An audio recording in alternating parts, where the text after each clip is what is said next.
Doug Jones attacks, Moore belongs in prison, not the U.S. Senate.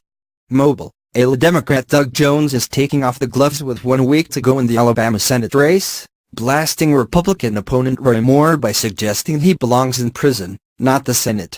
In a blistering speech that his campaign had billed as a major address, Jones said the 9 women accusing Moore of sexual impropriety when they were teenagers should be believed and that Moore was unfit for the job even before they came forward.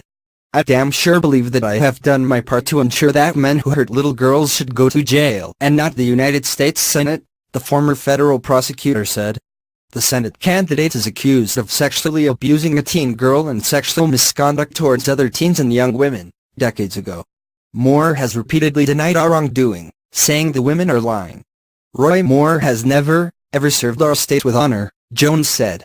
"He has never, ever been a source of pride for the people of this state, only a source of embarrassment." Jones even mocked Moore for flashing a revolver at a campaign rally, saying he uses guns for hunting, not prancing around on a stage in a cowboy hat. Jones is looking to shift momentum in the closing days of the race and get voters in the heavily Republican state to cross partisan lines. "This is about decency and not a political party, and anybody who thinks differently should be ashamed," he said. And Jones, breaking from his campaign's previous focus to what he calls kitchen table issues, didn't limit his attacks on Moore to the sex scandal. He said Moore had lived off of donations to a so-called charitable foundation, referring to payments from his Foundation for Moral Law, and slammed Moore for being removed from the Alabama Supreme Court.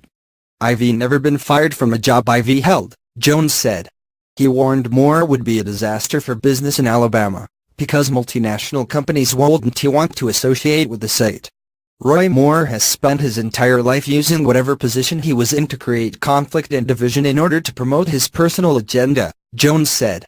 Meanwhile, Senate Majority Leader Mitch McConnell, R. Kentucky, said Tuesday that he believes if Moore wins, his case will be taken up by the Senate Ethics Committee.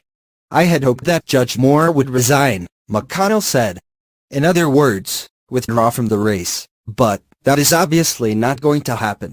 If he were to be elected, I think he immediately would have an issue with the Ethics Committee, which they would take up.